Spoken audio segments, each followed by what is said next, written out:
Hi friends, तर आज आपण स्टार्ट करूया प्रोकॅरियोटिक डीएनए रिप्लिकेशन क्विक व्ह्यू. यामध्ये आपण तिन्ही step initiation, elongation and termination हे एक फास्ट व्ह्यूमध्ये पाहणार आहोत.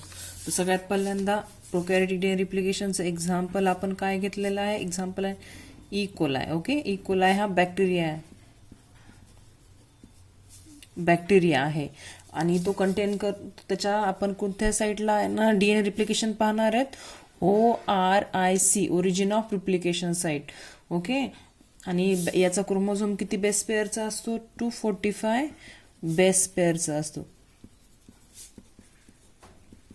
ओके, 245 बेस पेअर्सचा याचा काय असतो? क्रोमोझोम असतो. आणि त्याचा डीएनए कसा असतो? सर्क्युलर. ओके, हा कंटेन काय करतो? सर्क्युलर डीएनए कंटेन करतो. आणि रिप्लिकेशन कसं असतं? Bidirectional. बरोबर आहे. तर याचं रिप्लिकेशन कसं असतं? बाय डायरेक्शनल रिप्लिकेशन असतं. तर चला मग स्टार्ट करू. ऍक्च्युअल रिप्लिकेशन हा सर्क्युलर असतो, पण मी तुम्हाला ना समजण्यासाठी एक लिनियर वे मध्ये दाखवते. हा झाला आपला बॅक्टेरियल क्रोमोझोम. त्यामध्ये असतात 2 सिक्वेन्स महत्वाचे असतात. 5' to 3', 3' to 5'. हे महत्वाचं आहे, एक्झाम मध्ये तुम्हाला लिहावं लागणार आहे. अँड नेक्स्ट हे 3 जे आहेत याला म्हणतात 13 मर सिक्वेन्स आणि याला म्हणतात 9 मर सिक्वेन्स. हे 13 मर म्हणजे 13 बेस पेअर कंटेन करेन आणि 9 मर म्हणजे 9 बेस करेन. याला आणखीन एक नाव आहे DUE, डीएनए अनवाइंडिंग रिजन, आणि याला म्हणतात DAR म्हणजे डीएनए असेंब्ली रिजन. ओके, आता स्टार्ट करू. तर फर्स्ट सगळ्यात पहिल्यांदा इनिशिएशन स्टेप. आपली कोणती पहिली स्टेप आहे? इनिशिएशन. इनिशिएशन मध्ये सगळ्यात पहिल्यांदा कोण येतं? तर पहिल्यांदा इनिशिएटर प्रोटीन DNA हा येतो. हा कोण आहे?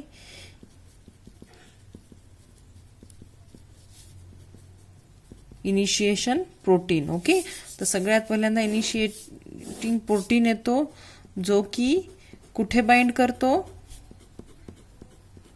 तो 9 मर सिक्वेन्स वरती येऊन इथं बाइंड करतो. हा झाला DNA आला आणि तो कुठे बाइंड झाला? 9 मर सिक्वेन्स वरती बाइंड झाला DNA. म्हणजे याने काय, जसा हा 9 मर सिक्वेन्स वरती बाइंड झाला तर तसाच काय होतं की आपलं डीएनएचं इनिशिएशन स्टार्ट होतं. ओके, डीएनएचं इनिशिएशन आपलं स्टार्ट झालं. सेकंड, हे डीएनए आला की ते हे डीएनए हा 9 मर वरती येऊन बाइंड झाला की इनिशिएशन स्टार्ट होतं. इनिशिएशन स्टार्ट झालं म्हणजे काय होतं की आहे ना टोपोलॉजिकल स्ट्रेस पडतो. कोणावरती? तर 13 मर वरती टोपोलॉजिकल स्ट्रेस पडतो. आता आपल्याला काय करायचं? आपल्याला ब्रेकडाऊन, टोपोलॉजिकल स्ट्रेस तर पडला, तर आपल्याला ब्रेकडाऊन करायचं. कोणाचं? ह्याच्यातले जे हायड्रोजन बॉन्ड्स आहेत, डीएनए वरती कोणते बॉन्ड्स असतात? हायड्रोजन बॉन्ड असतात. ते ब्रेकडाऊन करण्यासाठी आपल्याला कोणाची गरज आहे? हेलिकेज. तर त्यानंतर कोण येतं? हेलिकेज कोण आहे? DNA-B आहे. आणि याला घेऊन येण्याचं काम कोण करतं? Helicase loader. म्हणजे डीएनए वरती हेलिकेजला लोड करायचं काम कोण करतं? हेलिकेज लोडर, जो की आहे DNA-C. तर आता कोण आला? हेलिकेज आला. हा आपला DNA-A आणि इथं आपले बाइंड कोण होणार आहे?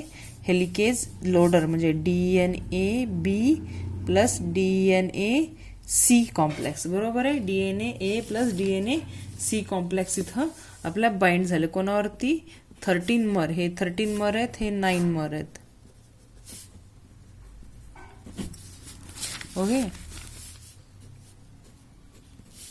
13, 9 मर या ठिकाणी बाइंड झाले. आता ओके, तर नेक्स्ट काय होतं की याच्यामुळे हायड्रोजन बॉन्ड ब्रेकडाऊन होतात आणि या ठिकाणी कोणाचं फॉर्मेशन होतं? तर या ठिकाणी रिप्लिकेशन बबलचं फॉर्मेशन होतं. तर रिप्लिकेशन बबल कसा फॉर्म होतो? अशा पद्धतीने. तर या ठिकाणी रिप्लिकेशन बबलचं फॉर्मेशन होतंय.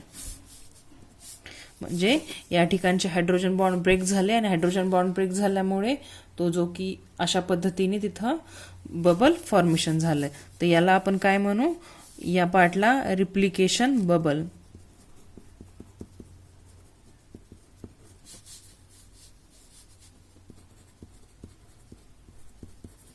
ओके, हे आपले काय आहेत 9 मर.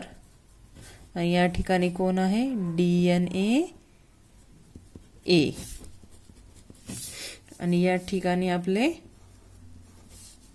कोण आहे DNA B plus DNA C complex. बरोबर आहे. 5 prime to 3 prime 3 prime to 5 prime. Okay, हे लक्षात ठेवा. आता नेक्स्ट यानंतर कोण येतं, जसं आहे ना या ठिकाणी रिप्लिकेशन बबल फॉर्म झाला. रिप्लिकेशन बबल फॉर्म झाला म्हणजे काय, आता या ठिकाणी येणार आपला DNA G प्रोटीन, जो की कोण आहे प्रायमर, या प्रायमेज पण म्हणू शकता तुम्ही. प्रायमेजचं काम काय आहे, प्रायमेज हे 5 ते 6 न्यूक्लियोटाइड ऍड करतं. कुठं, ऍट रिप्लिकेशन बबलवरती. हा आपला रिप्लिकेशन बबल आहे. थोडीशी माझी ड्रॉइंग एवढी काही छान नाहीये, पण तुम्ही यापेक्षाही छान ड्रॉइंग काढू शकता बरं. या ठिकाणी आपला रिप्लिकेशन बबल आहे. तर या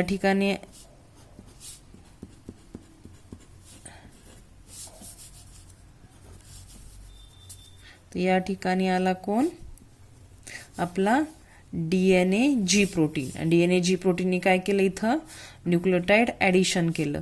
किती न्यूक्लियोटाइड ऍड केले त्याने, 5 ते 6 न्यूक्लियोटाइडचं ऍडिशन केलं. 5 to 6 nucleotide base pair. Okay, हे ऍडिशन झालं. हे ऍडिशन नंतर आता कोण, नेक्स्ट स्टेप मध्ये आता कोण येणार, नेक्स्ट स्टेप मध्ये आहे आपला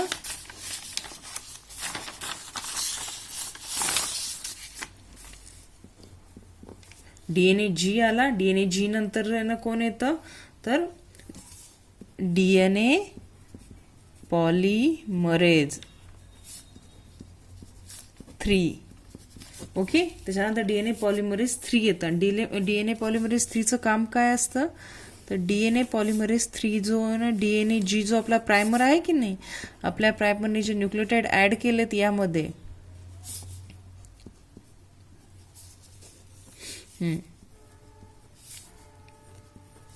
हा आपला DNA G, हा DNA A,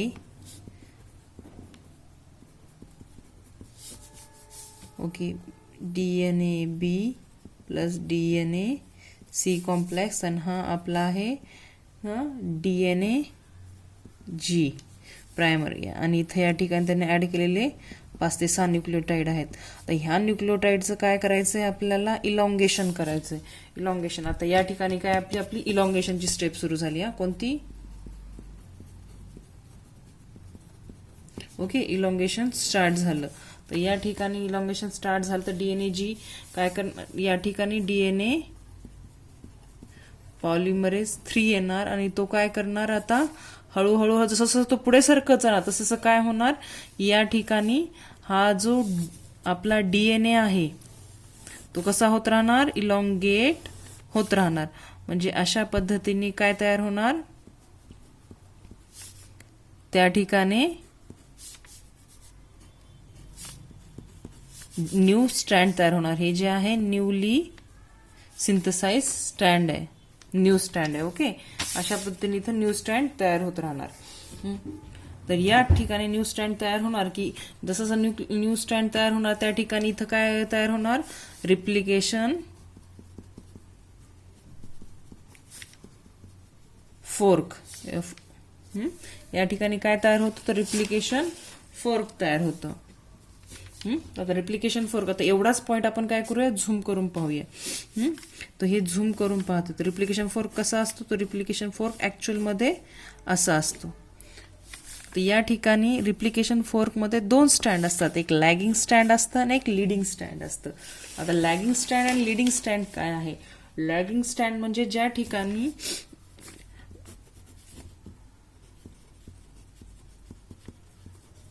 जो की आहे ना, हा खालचा कोण आहे, सॉरी, हा काय कुठे होतं आपण, leading stand, sorry, leading stand काय करतं की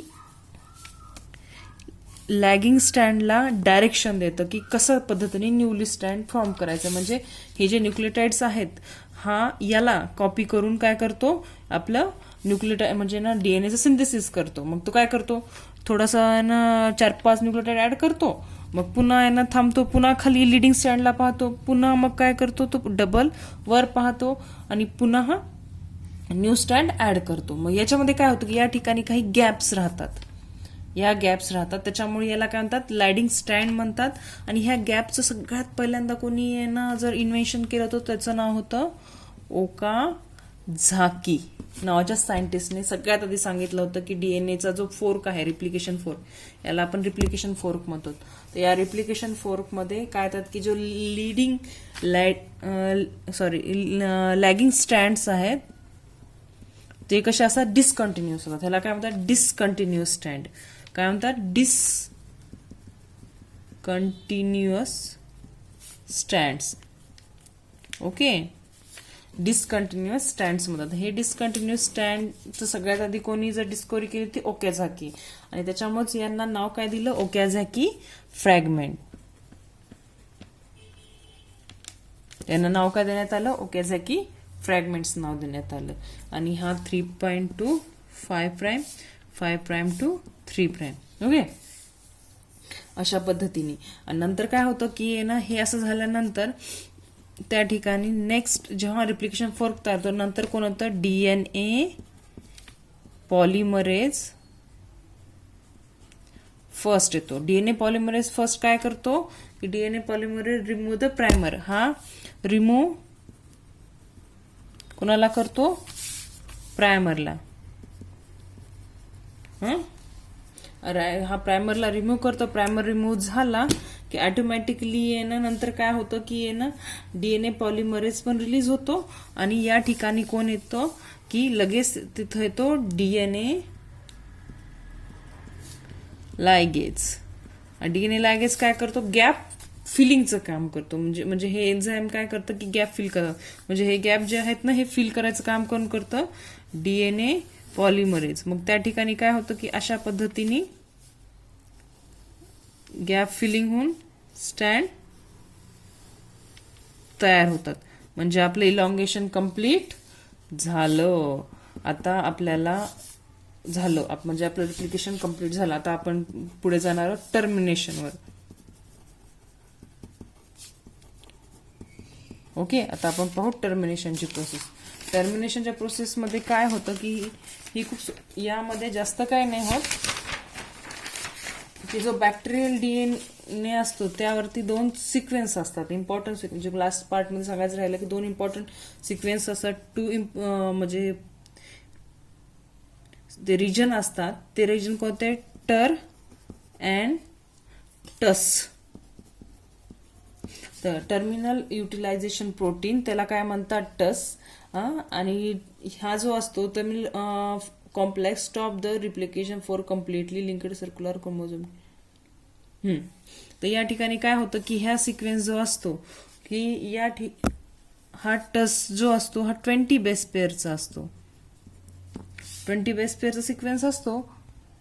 हा टस काय करतो, हा टरला जाऊन बाइंड होतो. हा टस टरला जाऊन बाइंड झाला की हे जे आहे ना बॅक्टेरियल क्रोमोझोम असं सर्क्युलेटिंग असतं की नाही, म्हणजे अशा पद्धतीने जर जेव्हा रिप्लिकेशन होतं तर त्यावेळेला या ठिकाणी जेव्हा याची बाइंडिंग होते, बाइंडिंग झाल्यामुळं काय होतं की ह्या ठिकाणी रिप्लिकेशन जो फोर्क असतो तो बाजूला सरकतो आणि 2 सेपरेट डीएनए तयार होतात. म्हणजे अशा पद्धतीने 2 सेपरेट स्टँड हे डीएनएचे तयार होतात. म्हणजे हा पॅरेंटल आहे